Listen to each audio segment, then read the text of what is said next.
All right, so let's talk about EQ. At the most simplest form, EQ allows us to adjust the volume of the different frequency ranges in the frequency spectrum. So typically humans hear from 20 hertz to 20 kilohertz, so we can adjust the volume of different frequencies in that spectrum. Let's simplify it a little bit more here with this example. All right, so here I have a 100 hertz sine wave, 300, 500, 800, and 1,000. Now, obviously, 20 to 20,000, there's a lot more in between, but we're going to use these just for a simple example. So with EQ, all you're really doing is either turning up the volume of a certain frequency range up or down. You're either adding gain or taking away gain.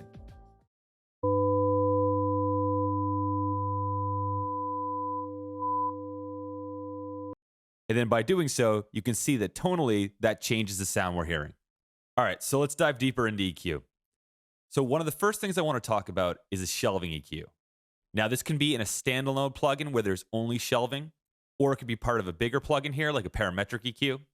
So this is one of the most common types of EQs. We're very used to this. If you've ever boosted the treble or the bass in your car systems, this is essentially what you're doing. You're just boosting the shelves of the high end and the low end. Now, typically, there'll just be a high shelf and a low shelf. Now, they'll allow you to select a frequency, which can either be the center frequency or the cutoff frequency, depending on your EQ. As you can see, I can change the filter slope here. And finally, it'll allow you to select how much gain you add or take away. And one of the best ways to get an idea how this filter sounds is simply by listening. So let's try it out real quick.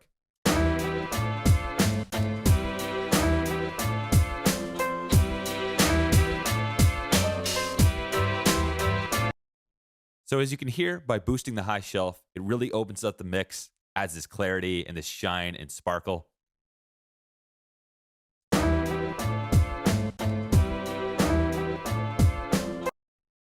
Now, if we cut with a high shelf, you can see that we've lost clarity and it's sounding muddier and more dull. And this really allows you to make a very natural shape with EQ. You can do something like a tilt to just really reshape and rebalance your whole entire mix.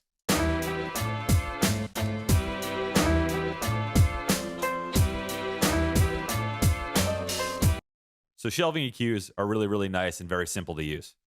All right, the next EQ I want to highlight is a graphical EQ. These are older EQs that were popular in the 60s and 70s, and it allows you to graphically just see what you're boosting. So here's our frequency ranges. Right here is 2,000, 2 kilohertz. And we can either boost or cut that. And as you can see, if we create a sort of shape here,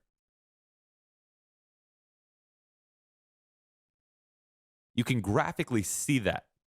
So it's a nice graphical representation. And these are very simple to use, very easy. Now, they can be a little quirky, though, where depending on the graphical EQ, like this one, if you boost it by a little bit, it's just going to be a simple wide boost. But then if you really boost it, it's going to get much bigger and much narrower. One big thing to note is with a graphical EQ, the EQ frequencies are fixed in place. And the only thing that you can do is boost or attenuate.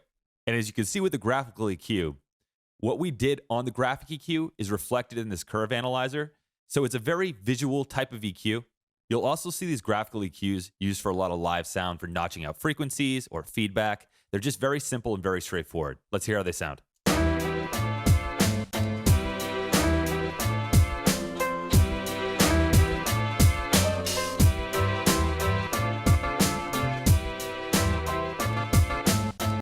So that's a graphical EQ.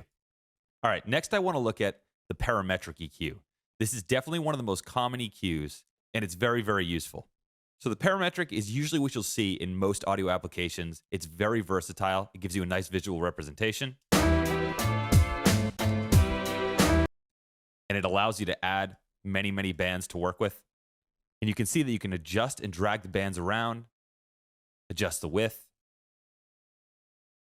You can boost and cut the same frequency range, which you cannot do with other types of EQs.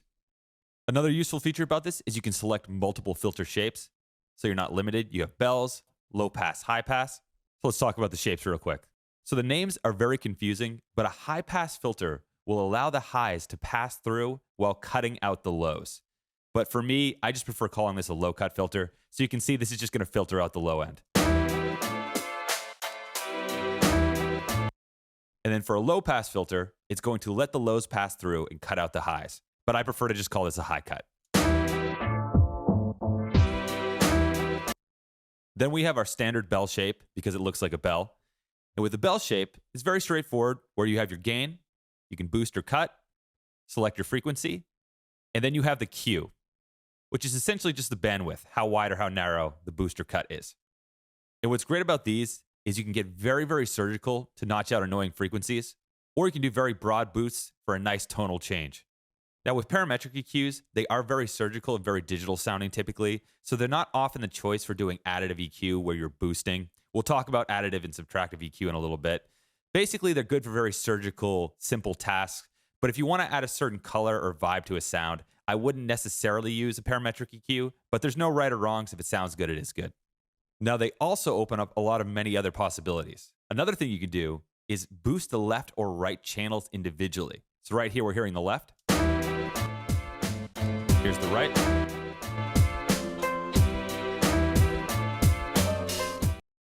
So what's very useful is you could just boost or cut the left side of your channel or the right side of your channel in a stereo configuration. Sometimes parametric EQs allow you to do mid-side processing. Let's talk very quickly what mid-side processing is. Mid-side EQ will encode a stereo signal into separate mono and stereo channels. The mid-mono channel contains identical information between the left and right, the same. The sum of the left and right channel will create a mono signal. Conversely, the side stereo channel contains information that differs between the left and right channels. The differences between the left and right channels will create a stereo signal. When combined, the mid and side produce a full stereo field. So once encoded, you can process the mid and side information independently from each other. Powerful. Let me demonstrate. All right, so I'm going to use a different song here to focus on just the mid information and just the side information.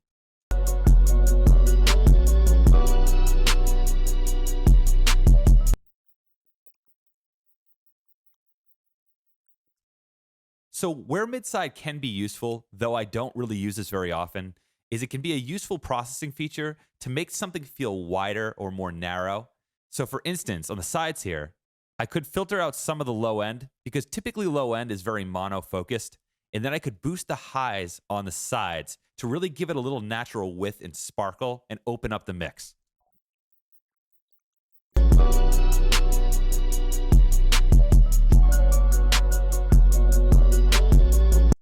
So it's subtle, but now it has a little bit more width on the top end, and the low end's a little bit more mono-focused and centered. So mid-side is very powerful. I don't often use it, but for certain situations, it can help with mixing. And it can definitely make your mix feel a little bit more dimensional, a little bit more 3D, which is really cool too. Now let's look at an analog-inspired EQ. This is based off the SSL channel. Now you're going to see here, in certain bands, you only have a shelf and the gain. But here in the low-mid frequency, you have your gain, the Q, how wide or how narrow, and the frequency selection. So for parametric EQs, they did start out with analog gear. And what's great about the analog model ones is you're not being fooled by visuals, you're just having to use your ears, which is very important for mixing and using EQ.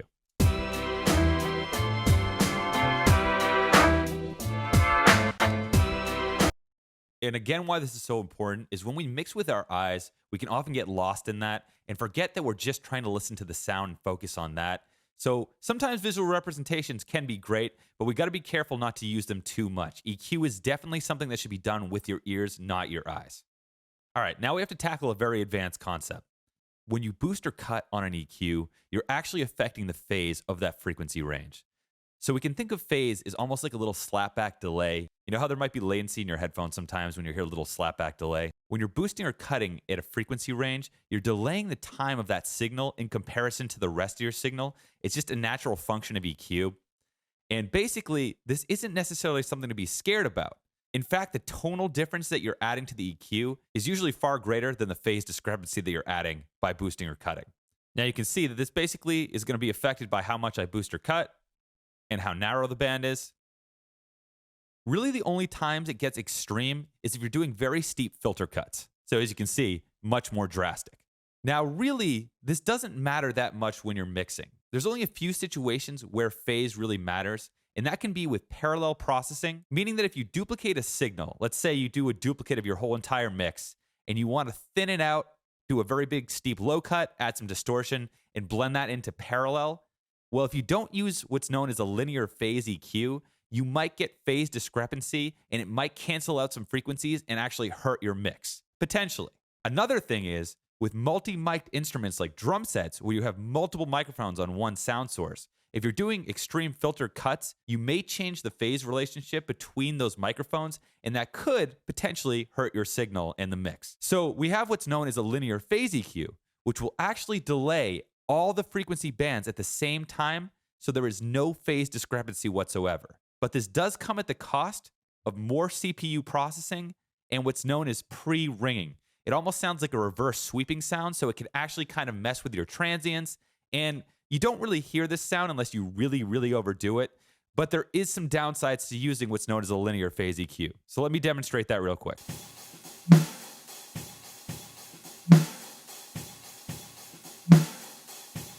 So in the FabFilter Pro Q3, you can see here there's a linear phase mode. Some EQs will have this, and if you turn that on, it's going to increase your CPU resources, and depending on your cuts or boost, you may get a certain pre-ringing sound, which is very subtle, but it can be an unpleasant sound if you really listen to it. So like I said, the only time I would bother using a linear phase EQ is when you're doing a parallel effect. So like I said, if you duplicate your song and then you want to do a very steep low cut on it, that could cause a very negative effect when combined with the original mix. So in that case, with a parallel effect, I would use a linear phase EQ to do my extreme EQ moves.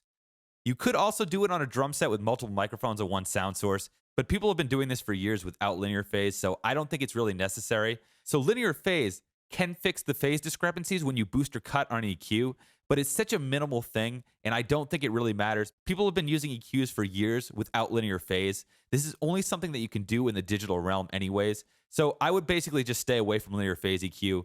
But if you are going to do that rare situation where you're duplicating a parallel effect, you may want to use linear phase to keep the phase coherency intact. All right, now let's talk about dynamic EQ. So as you can see, if I do a boost or I do a cut, it's a static booster cut, meaning that that energy is going to be boosted or cut forever. It's not changing. Now we have another feature in certain EQs, like the FabFilter Pro Q3, called dynamic EQ, where the cut or boost is dependent on the input of the signal. Check this out.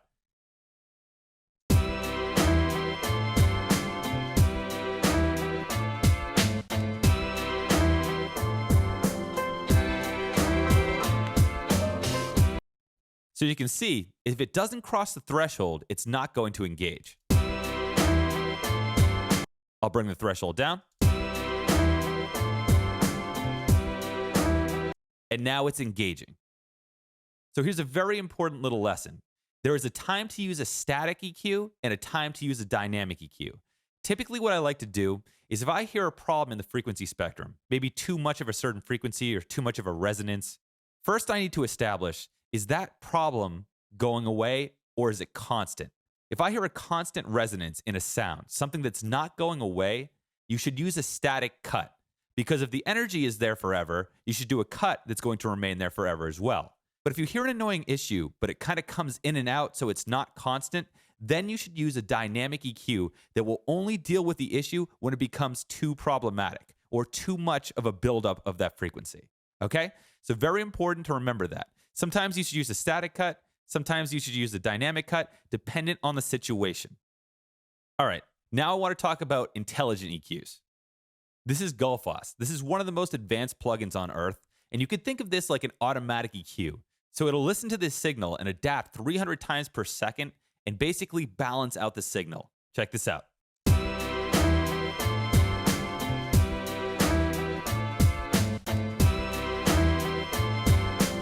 So there's a lot of automatic intelligent EQs out there, and some work differently than others, but Gullfoss is very, very powerful. What's so great about Gullfoss is that it can add clarity to your signal, and it's constantly evolving. So let me explain Gullfoss very quickly. I'm going to feed Gullfoss an 800 hertz tone and a 1000 kilohertz tone. So basically how Gullfoss will work is it's going to deal with the dominated frequencies and the frequencies that are dominating. So you can see that if I bring up the recover function, here's the 800 and 1000 hertz tone. It is bringing up what's around those frequencies, okay? It's recovering it.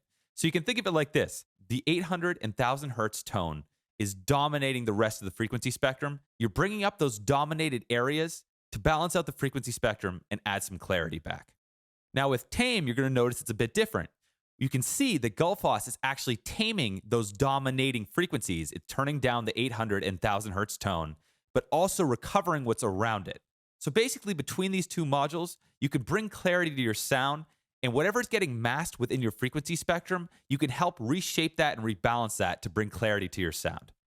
Now, with the bias, you're just deciding whether you want to prioritize more to the recover or the tame. With brighten, you can decide whether you want priority more to the high end or to the low end. And the boost is like a tilt shelf EQ, where you can boost the low end, cut some high end, vice versa. So the long story short is Gullfoss is one of the most powerful mixing plugins I've ever used, and it brings a clarity to your sound like I've never heard before.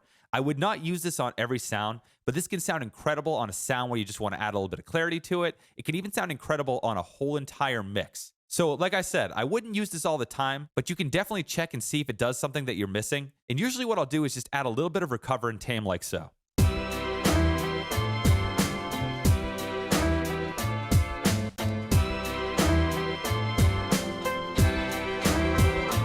And it's a very subtle clarity, but if I feel like it's enhancing it, I'll definitely keep it on and then move on from there.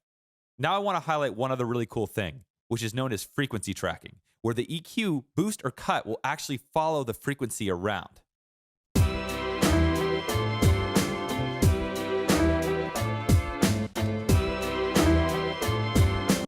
So that's really, really cool. I don't use this too often, but maybe if you have a singer that's changing their vocal range a lot and there's this low frequency that's moving around that you want to cut and have it follow, frequency tracking can be really, really useful. Now, as you can see by my plugins, there's many, many, many EQs out there, but they're all essentially doing what I've covered in this video. So don't get scared, just play around with them, have fun, and just see how it sounds. Now let's get a little bit more philosophical about EQ. Why even EQ in the first place? Well, there's three big things you should remember with EQ. Number one is to balance out the frequencies. So very simple, if there's too much high end on something, we can remove that high end. If there's too much low end on something, we can do a complementary cut and remove that low end. So for instance, if there's too much low end in this signal, I could just make a complementary cut and balance the frequencies.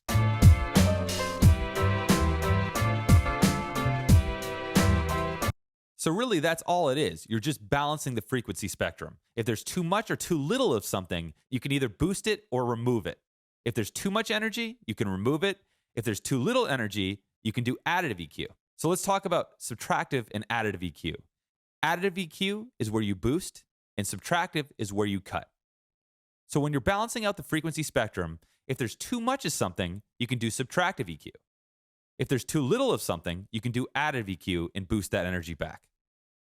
So it really just all depends on the sound source and what you're trying to accomplish. EQ can definitely also make things fit together in a nice puzzle. You know, if two sounds are fighting with each other, you can boost a frequency in a certain one and cut that frequency in the other one and get them to sit nicely together. EQ can be used for so many different applications. The second most important thing is getting to know the frequency ranges. If you know where the frequencies are that you're trying to affect, this is so much more helpful than just going around and sweeping and looking for problems. Okay, we'll get into that later, but for now, it's very important to know your frequency ranges to identify what you're hearing. We're going to use this chart for an example. So from 0 to 60 hertz, we have the sub bass. 60 to 250 hertz, we have our bass region. 250 hertz to 500 is the low mid-range. Our mid-range is 500 to 2000. High mid-range, 2000 to 6000. And our high frequencies, 6000 to 20,000. Now, what's interesting is if you have too much or too little in any of these ranges, you're going to feel a certain way about that sound. A lot of people use a lot of different jargon to describe these feelings. I'll give you a few myself. If there's too much bass or too much 60 to 250 hertz, it might feel muddy, tubby, boomy. If there's too little of this region, your mix might sound thin and weak. Too much of the low mid-range can sort of sound woody or boxy or honky. Too little, you might lack clarity and warmth. Another example in the mid-range, if you have too much of 500 or 800 or 1000, it might sound nasally or honky or telephone-like. If there's too little of it, it might sort of lack presence and kind of sound dull and unintelligible. Too much high mid-range, it might start to sound harsh and painful. Too little of this, your mix might sound very dull. Too much high frequencies, the mix might feel kind of like there's a toothpick going into your ear, or it might feel very strident, or very sharp, or very harsh. But the right amount of a boost of high frequencies might give you clarity and presence and air.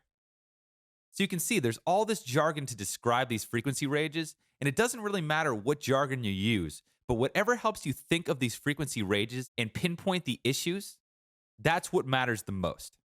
So again, getting to know your frequency ranges is incredibly important to understand how to use EQ. And number 3, think like a sculptor, but don't be afraid to use a sledgehammer.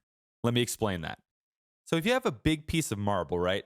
You don't usually take a sledgehammer to it when you're trying to make a piece of art. You take a chisel and just chisel away until it becomes a beautiful piece of art. You can often think of EQ like this sometimes, where if you're trying to enhance your sound, do it very subtly. Because believe it or not, EQ can be one of the most dangerous tools you have in your arsenal. You can absolutely ruin your sound. Let me show you. So a very common technique is the boost and sweep method. What people will do is they'll boost a very high amount with a very narrow Q and sweep around until they hear a problem. All right, too much of that. Too much of that. Yep, too much of that. So as you can see, you're going to turn your sound into Swiss cheese. You're going to ruin your sound because when you boost that narrow and that high, everything is going to sound bad to you and you're going to end up cutting everything, which is not how you want to EQ.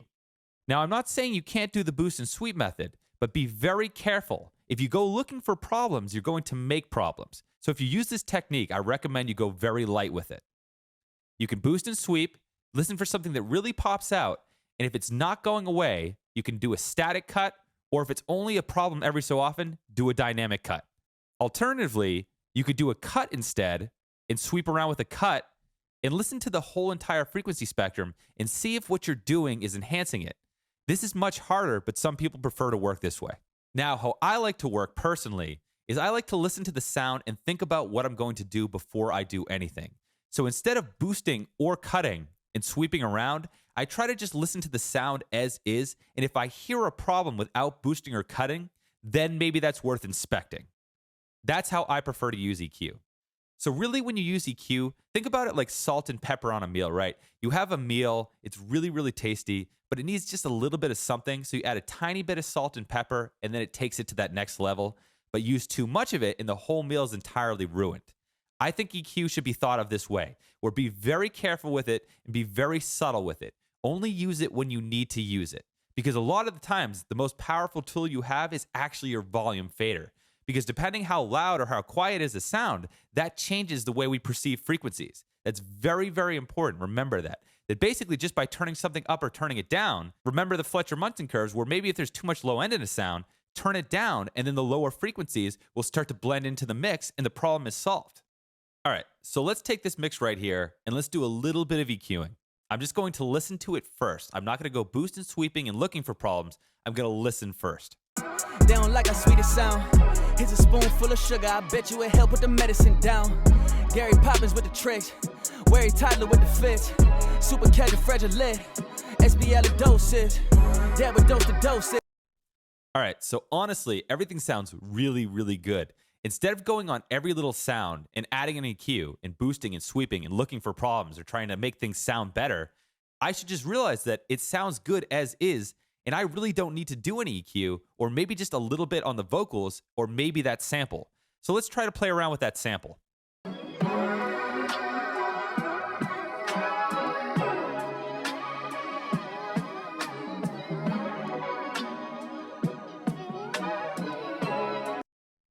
All right, so I'm going to take the 550B by API. This is one of my favorite EQs, and you're going to notice you only have very limited options with this. Now, I'm doing a high shelf from 15K, but look at how much lower this is being affected. This is affecting all the way from 1 kilohertz. This is why analog EQs can actually be great because they're not as straightforward, and they do interesting things to the sound that you may not expect. So this is why I love to do additive EQ with analog EQs. So going back to the sample, let's see if we can add a little bit of a high shelf and open it up. Now, this is something to be incredibly careful about. Be very, very careful when you EQ in solo. Because remember, nobody is going to hear this sound in solo.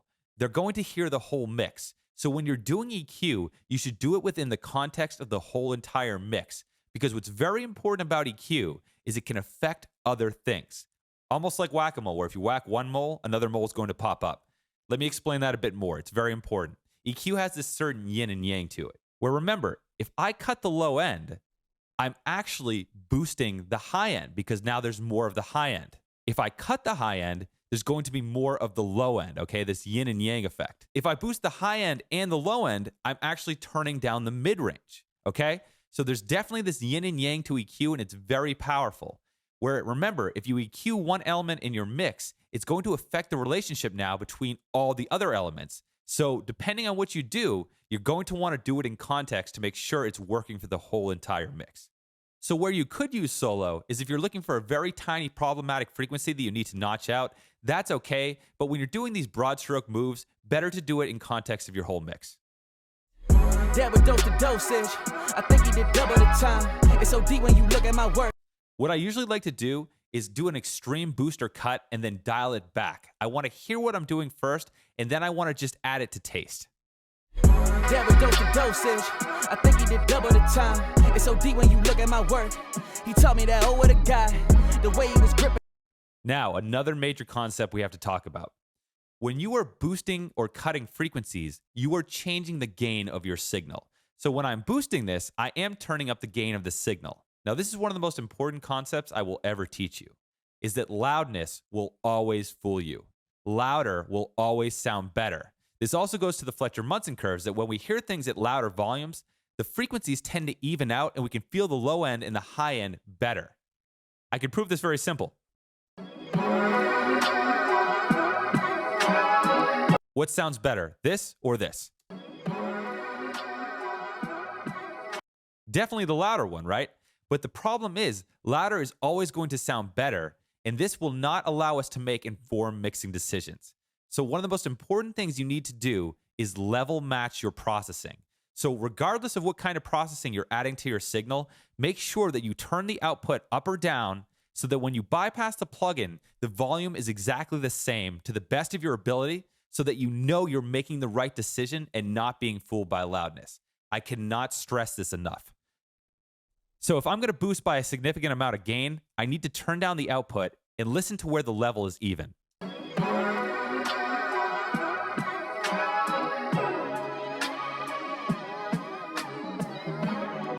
Now, what you will notice, it's going to be a lot harder to hear if it's actually making a difference, but that is the point of mixing.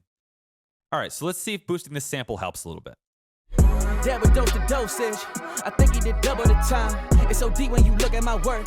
He taught me that, oh, what a guy. The way he was gripping the handle, I bet you he know that I'm handling mine. It's never out of hand, and we ain't getting out of line. In person, they gas me unleaded. On the net, they been acting all pump. I like that. It just opens it up a little bit. Now remember, if I were to do too much of this, it would probably mask the vocals. Frequency masking is a big problem that can happen in our mixes all the time, where certain frequencies might mask other frequencies. I can show you what this sounds like. On the net, they been acting all pump fake. You don't know I got a man on the inside. Newsflash. See that when I boost the high end of the sample, it masks the frequencies of the vocals, and then the vocals become a lot more unintelligible. So what's great about EQ is we can help solve the frequency masking issues in our mix by using it, but we do have to be very careful when doing so because this also can destroy your mix. So the right way to go about this is just to use a little bit to open up the clarity of the sample, but not too much so the vocals don't get drowned out. On the net, they been acting all pump fake. You don't know I got a man on the inside. Newsflash, she gon' give me little updates. I thought you was riding this wake with me. That's a that been keep. So as far as the instrumental goes, that might be all I do. I don't need to do any more. I'm fine with that. I don't need to go looking for problems. That sounds great to me. All right, now let's just quickly do some EQ on the vocal. So FabFilter Pro Q3 is absolutely one of the best EQs in the world, and I highly recommend it. One feature I do love is it has auto gain, meaning that no matter how much I boost or cut, the volume is going to stay relatively the same. So one thing I recommend you do on probably all your vocals is a low cut, because usually there's a lot of AC rumble or garbage down there we don't need, so it's good to cut this stuff out. But make sure you don't cut out any important information in the vocal. They don't like our sweetest sound. Here's a spoonful of sugar. I bet you it help put the medicine down. Gary Poppins with the tricks. Wary Tyler with the fits. Okay, so that's absolutely fine. It's just getting rid of some rumble and noise I don't need. Now you could do a high cut as well, but I think the low cut is much more important. But I'm going to do a high cut just to get rid of any high stuff we may not need. They don't like our sweetest sound. Here's a spoonful of sugar, I bet you it help put the medicine down. Gary Poppins with the tricks. All right, so now I'm just going to listen to this vocal and see what it needs. Maybe it's something additive, maybe there's too much of certain frequency ranges and I need to cut it. I'm going to just think like a sculptor here. They don't like our sweetest sound. Here's a spoonful of sugar, I bet you it help put the medicine down. Gary Poppins with the tricks. Wary toddler with the fits. Super casual fragile lit. SBL the dosage. Dad would dose the dosage. I think he did double the time. It's so deep when you look at my work. He taught me that, oh, what a guy. The way he was gripping the handle, I bet you he know that I'm handling mine. It's never out of hand, and we ain't getting out of line. In person, they gas me unleaded. On the net, they been nagging on pump fake. You don't know I got a man on the inside. Newsflash, she gon' give me little updates. I thought you was riding this wake with me. That's the that been keeping me up late. It's starting to feel like the part, to be frank with you, I gotta keep it 100. Sonata, Sinatra, I feel like it's Doppler. My gang does not f with the cloud. We keeping it short with your then heighten the tax on your truck and little route. The text is pushing through the pictures. I am the most wanted, my face on the wall. I'm in the room with a two-sided mirror. I'm staring at them like you fine as a mug. Try to fit in, wish you didn't. Boy, why you claim that? Windows tinted, told you get it. You was trying to say quick. Called it hidden, they just did it. Okay, so that's not perfect, but that does help bring some clarity to the vocals. So all I'm doing is a dynamic cut around about 1500 because it's a bit nasally and harsh there. And then just some slight presence boosts in the upper mid-range here and in the high end with a shelf. And then remember, if the vocal was too boomy or muddy, by boosting that presence in the high end, I'm effectively also turning that down a little bit. They don't like our sweetest sound. Here's a spoonful of sugar, I bet you it help put the medicine down. Gary Poppins with the tricks. Wary toddler with the fits. Super casual fragile lit. SBL the dosage. Dad would dose the dosage. I think he did double the. In this situation, I'm not going to cut the low end because remember, cutting the low end will make the vocal feel more thin, and I've already boosted the presence, so I might leave that alone for now. So for a basic EQ curve, I think that's fine. It adds a little bit of clarity to the vocals and pop out a little bit more. I'm okay with that for now. Obviously, I'm going to do a lot more processing with different plugins, but for basic EQing, that's fine to me.